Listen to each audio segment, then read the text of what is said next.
You know what that sound means? It means it's another episode of Game for a Movie where we ask, are you game for a movie? My name is Mike. I'll be your host this evening. I am joined by no one, actually. So there's nothing wrong. There's no problems, nothing like that. It has become ridiculously hard with our schedules to record all of us at the same time. Not only record, but also watch bad movies together, that kind of stuff. I am getting this out here because you lovely people deserve content. I have watched a bad movie. I'm going to give you the rundown of the bad movie. I also might do this a little quicker than our normal episodes. Our normal episodes run about an hour. I'm probably going to do this maybe 40 minutes or so. Maybe less, or maybe more. Who knows? I just want to give you all of my thoughts on this movie, and I want to make sure you get that content you've come to know and love from Game for a Movie. Andre and Jill are still very much a part of this. So is Mitchell, so is T-Dog if he ever shows up again. Everybody is perfectly fine. This is also a very good time to announce that I am launching a division of Game for a Movie. Game for a Movie is still the main, be all, end all. I want it to be a part of this. But as we keep having weeks where we're not able to meet up, that kind of thing, to release some content, I've decided on a new show that is a division of Game for a Movie. It is called iStream. iStream is all about ice cream, and then whatever you can stream on streaming services. I'm going to try to watch some of the more up-to-date, newer things, tell you if they're worth your shot or not. As always, there's going to be some good movies, some shit, some TV. Who knows what I'm going to get involved into, but that's going to be iStream. It is only going to run on weeks where we cannot get a Game for a Movie episode together.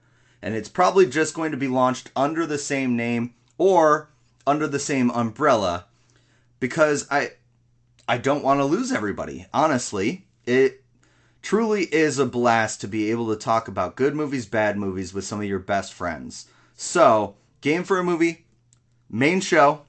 It's not going anywhere. I would prefer to record Game for a Movie episodes over iStream any single day of the week.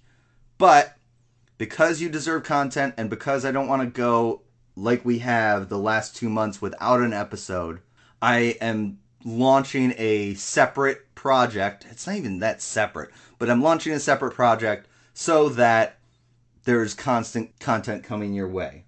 If you like the sound of my voice, please check out iStream when I launch it, which is hopefully going to be in 2 weeks.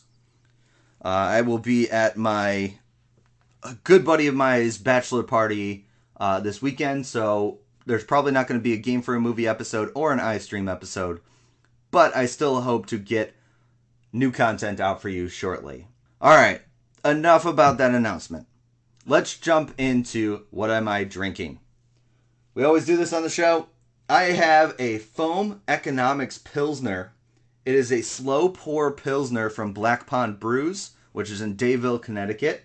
I host trivia there sometimes. They just put this on their menu. It is a hoppy Pilsner, and it's been described as it takes 5 minutes to pour.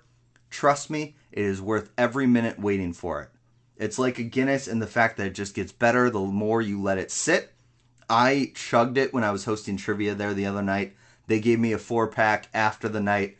And let me tell you right now, I've let this sit after I cracked it open. This is going to be the first sip.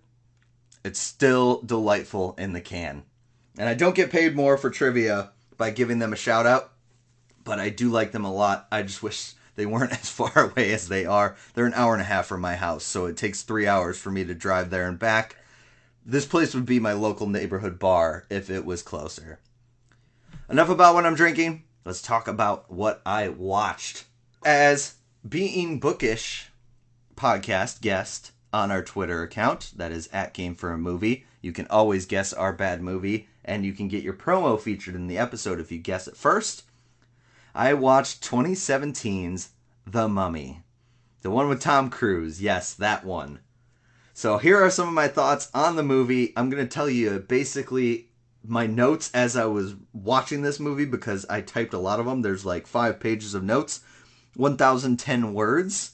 Normally it's a little more fun when we have some people interject. So if you guys have thoughts, comments, concerns, You can reach out to us at Game for a Movie on Twitter, at Game for a Movie on Facebook, or at Game for a Movie on Instagram. We also have a TikTok as well.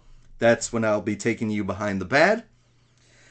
I don't know why I'm just sending you on a wild goose chase to find all our stuff, but you should follow us if you love us. Let's get started with this movie, The Mummy from 2017. We start this movie and we are in England, 1127 AD. Yes, England. This is not Egypt. That threw me off right off the bat, but at least they did kind of cover it. We see a guy go into a coffin, and that's all we learn. That's all we find before we flash to the present. Present day, they are making a new railway line in London, and they just so happen to come across this crypt filled with a bunch of coffins of dead. We learn through news position, which is exposition through the newscasts, that these are Crusader Knights and that they invaded Egypt before they returned to London. I don't know why we need these Crusader Knights, but they're Crusader Knights. They invaded Egypt and they returned to London. That's all I know so far. One of the people that discovers the crypt is Henry Jekyll. And the only reason I know this is because I know what they were trying to do with the whole Dark Universe. If you don't know about the Dark Universe, this was going to be the first movie of many that brought all the monsters together. So there was going to be the Mummy, there's going to be Dracula, Wolfman, I think the creature from the Black Lagoon. All of these were supposed to be brought together. Oh, and Frankenstein. And Russell Crowe plays Dr. Henry Jekyll. You can only guess what monster he plays. So he starts monologuing in his head. And I don't know at this point if I would have rather him just talk out loud to himself, because he's just laying out exposition, and he knows this whole story of Amenet, who is the mummy in question. She's played by Sofia Boutella. Basically, she was promised the throne, and then all of a sudden the pharaoh had a son, and we all know how it usually works with these familial lines and everything like that. They always choose the son. I don't know why. I don't agree with it. Doesn't matter. That is what happens. So Sofia Boutella plays Amenet. She notices that her time is going to come, that she's going to get passed over. She's also an adult when this baby boy was born, which is really strange. Mostly because what I know of history is people didn't live that long and they didn't have babies late in life. So that there's like a 20-year gap between Amenet and the baby boy or whatever. It was kind of strange to see.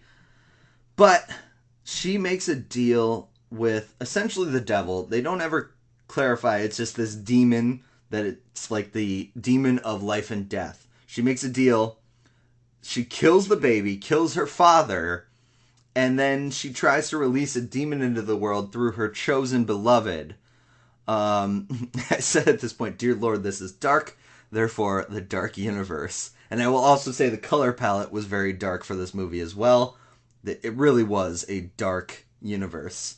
So after that happens, basically, she tries to kill her boyfriend to release this demon into the world, because she needs to kill a mortal man for him to take over this demon.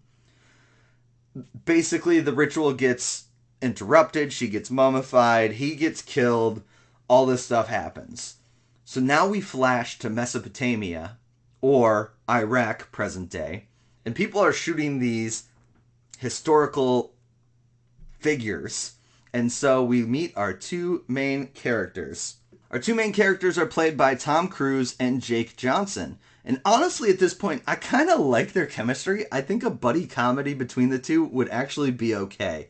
They're trying to figure out how to get rid of these insurgents that are shooting all the historical artifacts in Iraq, and how they can go in and steal stuff. Basically, that's what they're doing. Jake Johnson says, "Why don't we launch an airstrike? That will make them run." And Tom Cruise is like, "That's a bad idea, because then we'll get 20 years in Leavenworth, and because the military will know why we're here." And Jake Johnson goes, "Well, why not? I mean, we are looters anyway. And Tom Cruise says to him, "We are not looters. We are liberators of precious antiquities." This line. This line. It's something else. And I mean, it's funny because Jake Johnson and Tom Cruise, Jake Johnson, his name is Corporal Vale. I have to clarify that because on the IMDb page it says Sergeant, but he definitely never makes Sergeant. So Corporal Vale and Sergeant Nick, can't remember his last name, but Sergeant Nick, basically Jake Johnson, Corporal Vale, I'm going to say Sergeant Vale a lot. Corporal Vale says, "I'm not going with you. I'm not going to try to kill all these insurgents because it's just not worth it. We're going to die." So to get him to do that, Nick cuts his water in the desert. And I said, what an asshole. Basically, then Jake Johnson's just like, the nearest water supply is like 100 miles away. This is the worst thing you could have ever done. And Nick goes, "No, the closest water supply is in the town." Of course. He says, "We're just going to slip in, slip out, get our stuff, and then go." What we didn't know as well is he stole this letter for this girl named Jenny, and it's signed by Henry, which we can only guess at this point is Henry Jekyll. They go in, everything's a shitstorm. They're running for their lives, running across rooftops. At this point, I've actually liked this movie. Like, it's okay.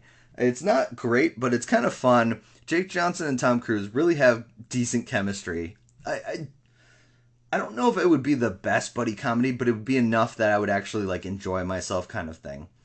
Well, so finally Jake Johnson has enough and he's like, "I'm going to launch an airstrike. I know you said not to, but I'm going to do it." Airstrike happens. All the insurgents run away, just like Jake Johnson said. It also reveals this big hole in the middle of the town, which reveals Harem, or Harem, or whatever it is, Haram, which is this old town that basically is cursed. So, our Colonel comes in, who's played by Courtney Vance. Courtney Vance, I love him. I don't know why he's not in more things, and he really was a minor part in this. Basically, he yells at the two, and we're just like, "You guys are idiots. You were supposed to be 100 miles away," or 100 clicks away is what he said. The guys are like arguing with him saying, "Oh, they thought they was prisoners or whatever, but the civilians had all been cleared, so they got the insurgents out of the way, and now we've got Harem." Meanwhile, this girl comes up and is just like, "Oh, Morton, that's Nick's last name, Morton. Morton!" And he turns around and she slaps him, like immediately. And it's just like, "How dare you steal my letter? How dare you go to Harem without me? You're the worst human being on the face of the planet." And the Colonel's like, "What the hell do you guys have relations?" And she goes, he thinks I'll be embarrassed by this, but I had him in my room the other day. He just basically stole this letter from me after 15 seconds of sex." Yes, we had a 15-second sex joke, and that is something that is recurring in this movie. At this point, I've made a note that Christopher McQuarrie, the writer for this thing, he is one of the most interesting guys on the face of the planet for writing. A lot of his movies are Tom Cruise stars, which is okay. The funny thing that is about Christopher McQuarrie is he got to start on NYPD Blue for like one episode as a writer. Then he wrote The Usual Suspects, which is my second favorite movie of all time. I definitely enjoy it, and I think it's one of the best written even. So it's really weird when you consider some of the other things. He wrote a couple other things, then Valkyrie, then The Tourist, both of which I say were subpar, then Jack Reacher and Jack the Giant Slayer, all of which at this point are just very subpar to me. And then he wrote Edge of Tomorrow, Mission Impossible Rogue Nation, The Mummy in between, Mission Impossible Fallout, Top Gun Maverick, and the next two Mission Impossible movies coming out, Dead Reckoning Part 1 and Dead Reckoning Part 2. Which I didn't even know had a title at this point, but I'm happy to know that now. So he's one of those people, I just think he has the weirdest track record for writing, because I think he has some of the best out there, and then he has some of the worst out there. So they go into this cave, obviously, because they need to see what's inside it. And they find out that there's just mercury dripping from the ceiling, and they don't see an issue with it. They just like literally catch it on their bare hands, and they're like, "It's mercury, look at this, ah!" And Obviously, Jenny's with them. She's an archaeologist. We don't know what of, but she's an archaeologist. She knows a ton of stuff. She reads this thing and it's like a warning to keep, or to intruders to keep people out. Obviously, at this point, she's reading to a camera, so we get the most exposition just because she's talking out loud to a camera, recording herself, telling people to keep out. There's all this jewelry and stuff like that. So, of course, our main characters, Jake Johnson and Tom Cruise, start stealing anything they can get their hands on. Jenny finds out that all this mercury is leading into a pool, and then the Watchers, which are these Egyptian gods, are facing in towards the pool instead of out, which means we don't care about what's coming in, we care about what's coming out. So obviously it's a prison. This dialogue is completely predictable because at this point I've read all of it and said basically every line for line. They're about to get bombarded by more insurgents. The radio's like, you need to get out of there. Insurgents are coming, blah, blah, blah. Jenny's like, I need more time. You need to get this thing out of there because I need to see what it is. So Tom Cruise just shoots this chain that's holding this prison in, and basically it rises out of the mercury. And spiders start coming into the tomb, and Jake Johnson gets bit. Also, Tom Cruise starts seeing flashbacks. We don't know how at this point, but he sees flashbacks, and basically it shows him the mummy, and she has chosen him, and they share this passionate kiss. And the reason he sees her is because he freed her. So I know right now he's the next mortal man sacrifice because he's going to become the god of death, whatever. They don't even say it at this point, but it's pretty obvious at this point. So they get out of the hole, they get the tomb out. I don't know, or the sarcophagus out. I don't know how they did that so quick, especially with the insurgents coming. But they just did somehow. And all these crows start flying into the desert and landing. And they're kind of like, oh, that's interesting. They all know it's cursed. They all know Harem is cursed. Yet they don't think anything of these crows. So, what? I don't know what's happening there. I also swear at this point they called Jake Johnson Nick. So both Tom Cruise and Jake Johnson's characters are named Nick, even though one is named Corporal Vale, who doesn't have a first name, except for maybe this Nick part. And then Sergeant Nick Morton. They get onto this plane. Nick sits next to Jenny, and Corporal Vale, Jake Johnson, is basically laying on his own, and his eyes just go into his head. That all happens. He's chilling, whatever, blah, blah, blah. Nick and Jenny are talking about this 5,000-year-old sarcophagus, blah, blah, blah. You know, it's everything like that. And then Nick goes, why'd you mention to the colonel that it was 15 seconds of passion? Like, it was definitely more than that.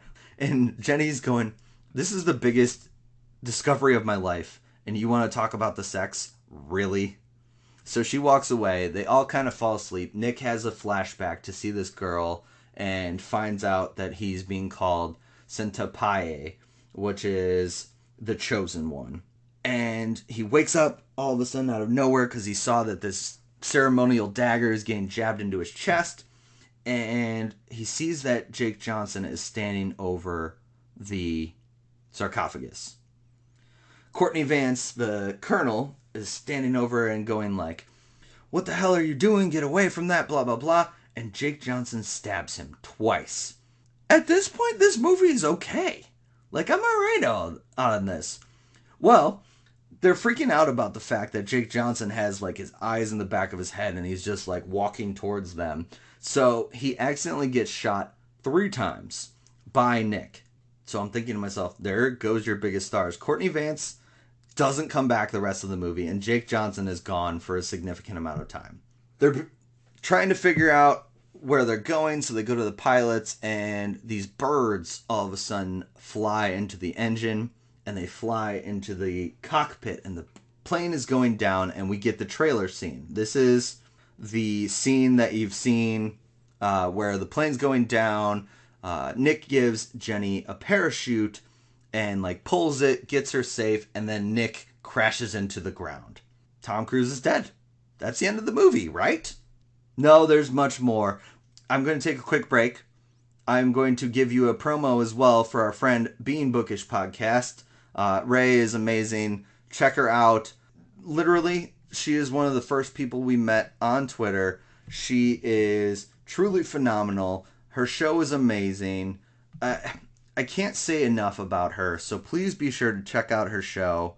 Of course, after you listen to us. But here is her promo, as well as you can find her on Twitter at being_bookish.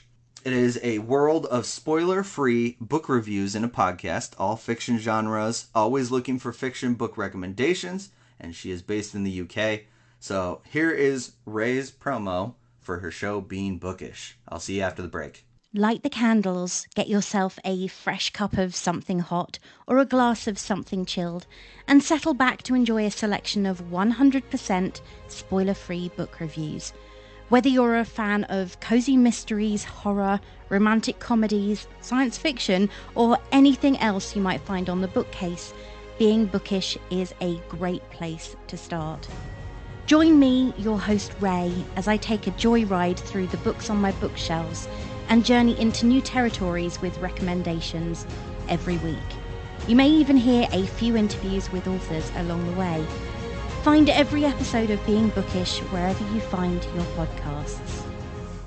We are back. I hope you enjoyed that promo. Seriously, Ray is one of our best friends in the business. I'm only on page 2 of my 5-page notes. I thought this was only going to be 40 minutes, but it may be longer. We'll see what happens. Who knows? Tom Cruise is dead.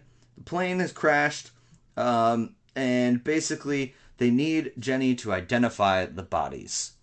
Well, Tom Cruise wakes up. And he's in a body bag, and he unzips himself. And at this point, I'm sitting there going, why do they have a zipper on the inside of a body bag? That's insanely creepy to me. I really hope that's not true, because if this happens more than once, that somebody wakes up after being dead, there's a problem.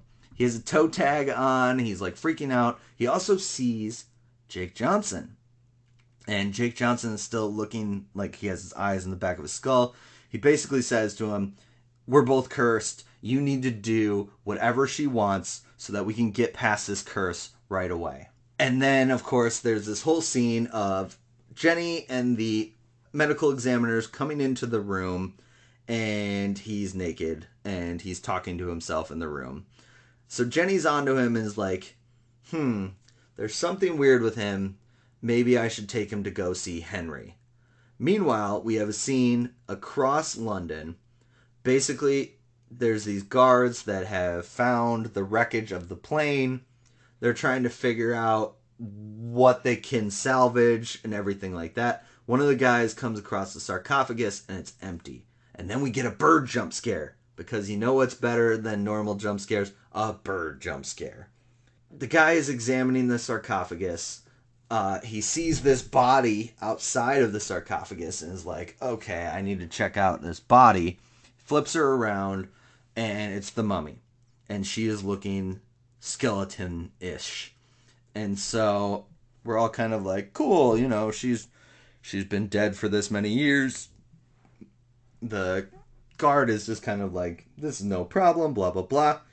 And then all of a sudden, she grabs him and kisses him. I don't know why she has to kiss him to kill this guy. Basically, she like sucks the life force out of him. He becomes this skeletal mess and also becomes a zombie. There's a second round of exposition where Jenny is explaining to Tom what has happened, as well as then Tom Cruise goes to the bathroom, which is of course a women's room because, you know, comedy. And he sees Jake Johnson in the mirror, who also says, like, this is the curse, this is what happens, you are supposed to be killed because you're this mortal man and you will become the god of death. He sees also these rats that start attacking him, and they're just horrible CGI. But he has seen this vision of this church he needs to go to. He goes to the church, these zombies attack him, obviously Jenny comes and saves the day. But before that happens, the mummy is like about to stab the dagger into his chest and realizes the dagger's jewel is gone. And so I call this Deus Ex missing dagger jewel. I don't know how the dagger got there in the first place. That was something that was always very confusing.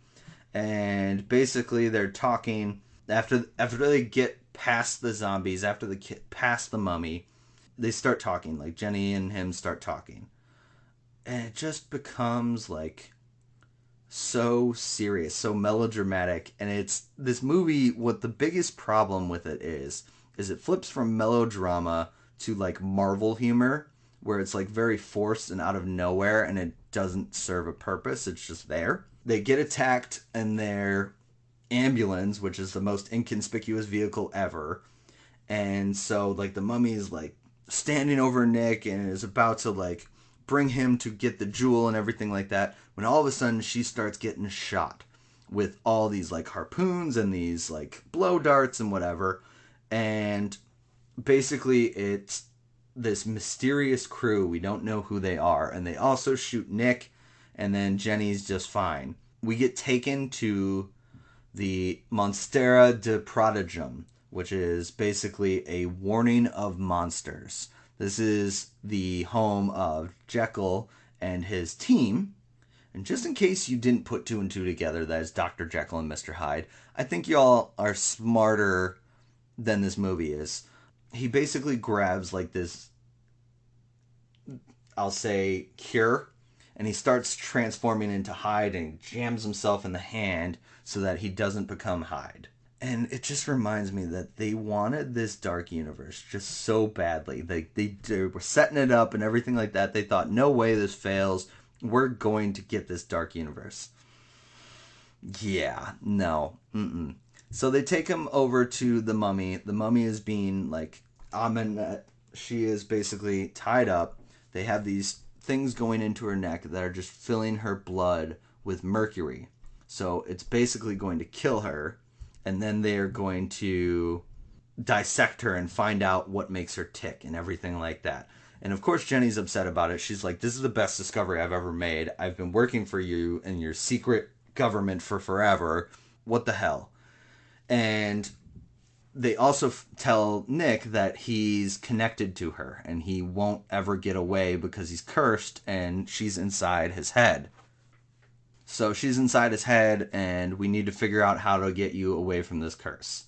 There's this whole conversation between Jenny and Nick where she's like, I know you're a good man. I know, because you gave me the only parachute without hesitation when the plane was going down.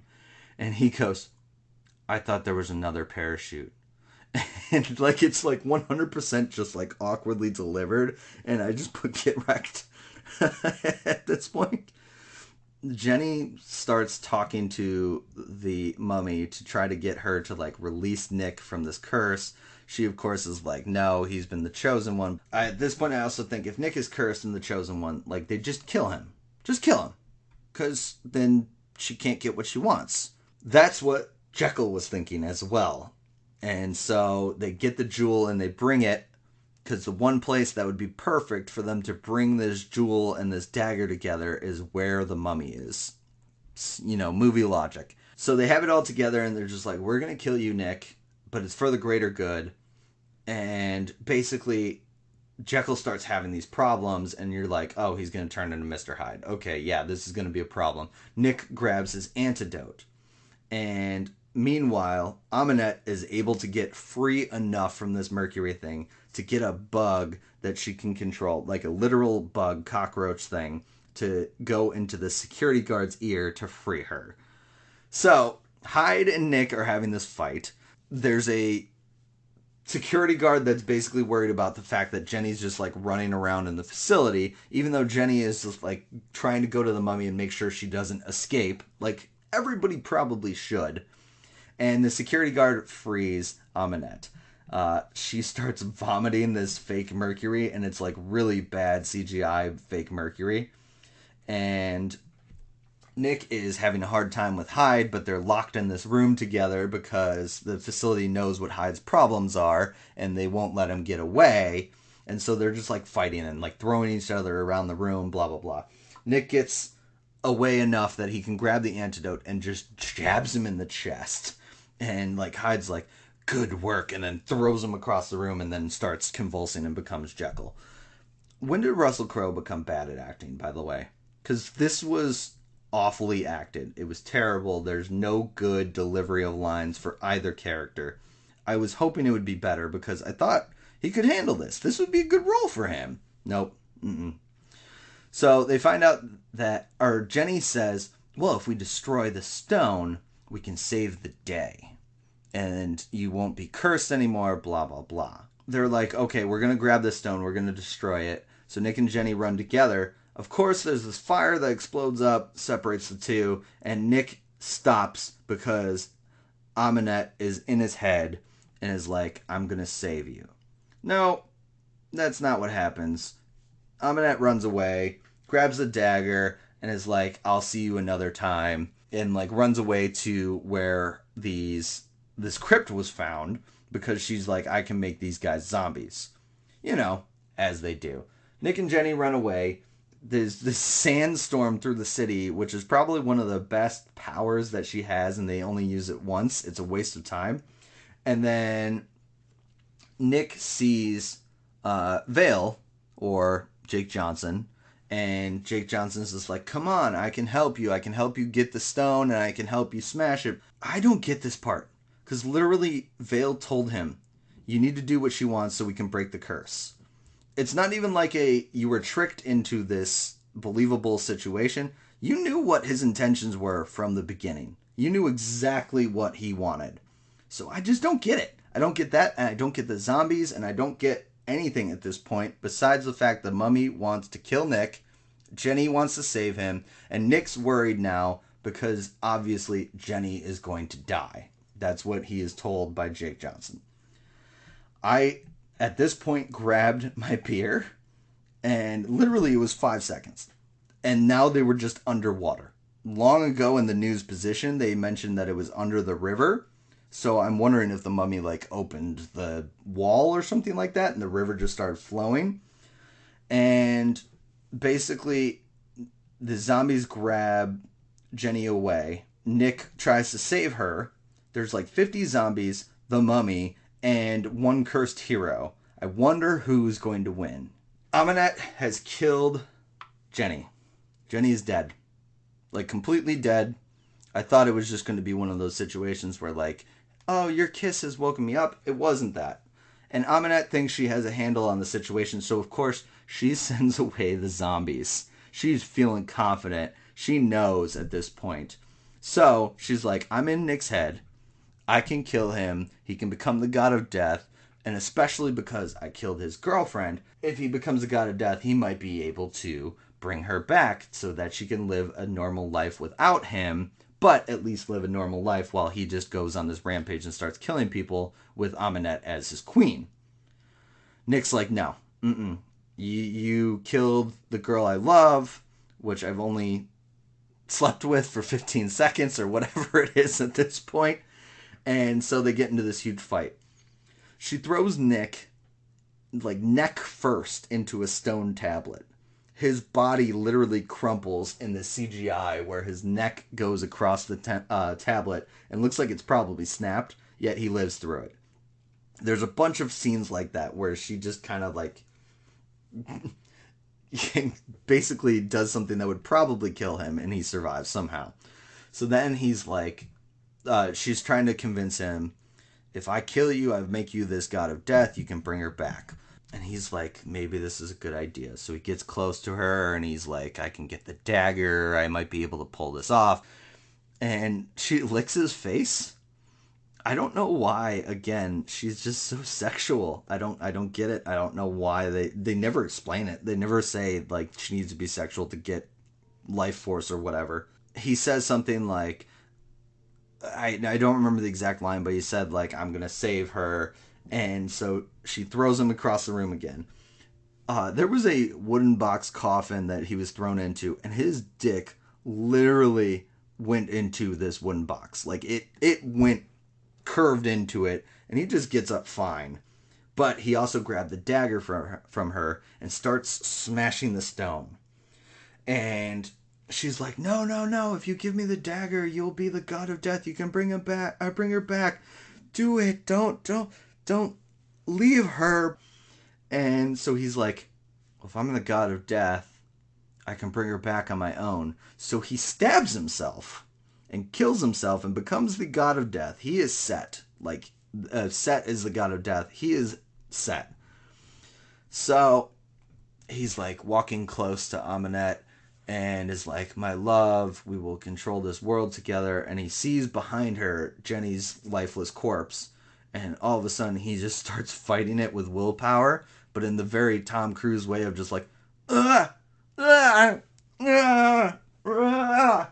You know, very Tom Cruise way. So he's just going to fight it with willpower. You know, that's going to work. And he starts seeing all these people that are telling him, like, if you kill yourself, you'll be the greater good. Like, you'll get uncursed. You'll be able to destroy Amunet. And so all of a sudden, he just gets, like, this superhuman strength, tosses Amunet across the room and keeps fighting her, blah, blah, blah. And, like, it's just, I'm going to destroy you and everything like that. And finally, he gets her crumbled to the ground. He kisses her and sucks the life out of her and just throws her skeletal corpse away. And so then he, like, rushes to Jenny and is like, Jenny, wake up! Jenny, wake up! Like, this deep voice, and he has, like, these crazy teeth, and it looks like he's almost like a Leviathan or something like that. And she wakes up and he's gone. He's, like, 40 feet away, and we don't know this at this point, but he's just gone.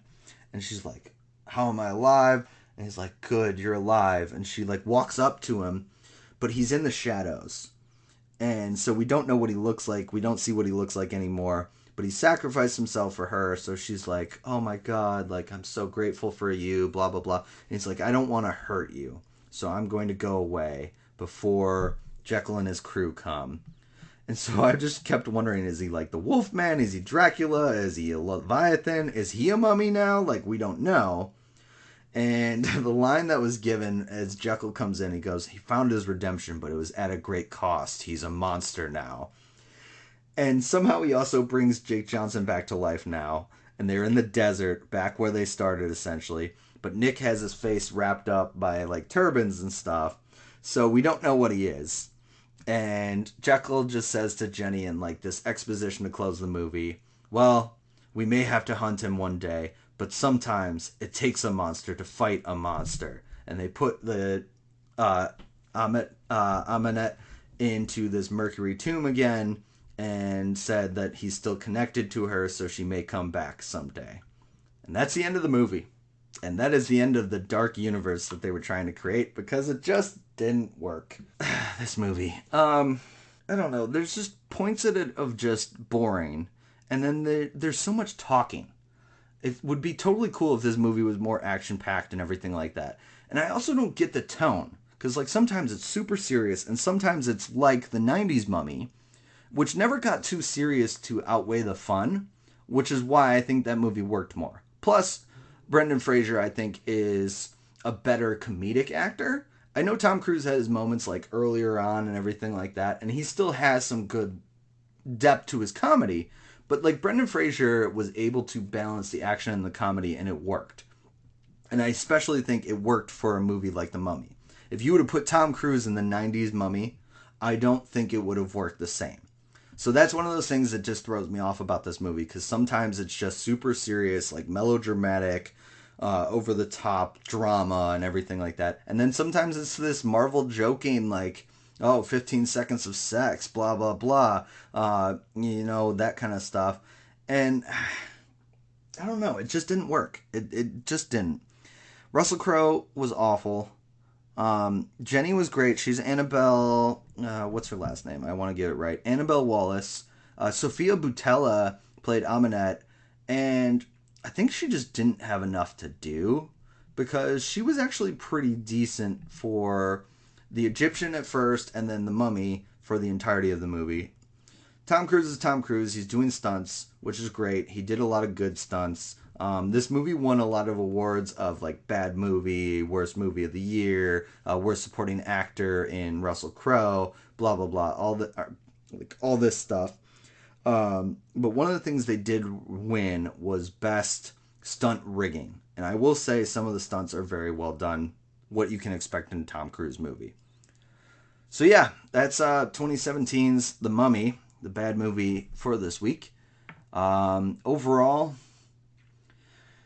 it wasn't awful. but it wasn't amazing either. I'd give it a 1 out of 5. Let's go with spiders. 1 out of 5 spiders. So, yeah, it wasn't terrible, but it's not anything special either. I do not recommend it for anybody that's like looking for a funny slash action packed movie. I think there's a bunch of better options out there, and especially like desert themed. If you want a good desert themed, watch Sahara. I think it's an underrated comedy action movie. Compared to this, especially, I think it's Citizen Kane to this movie. But that is 2017's The Mummy. This is Game for a Movie. I've been your host, Mike. We will hopefully have our whole group together.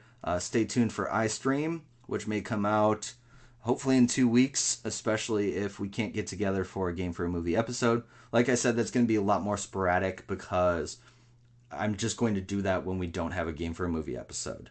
Obviously, we are trying for Game for a Movie to be Game for a Movie, but this is under the Game for a Movie Network umbrella. I think I'm going to call it Game for a Network. Who knows? I don't know at this point. I'm still making it up as I go. But yeah, so I've been Mike with Game for a Movie, where we ask, are you game for a movie? We will see you next time on Game for a Movie. Bye.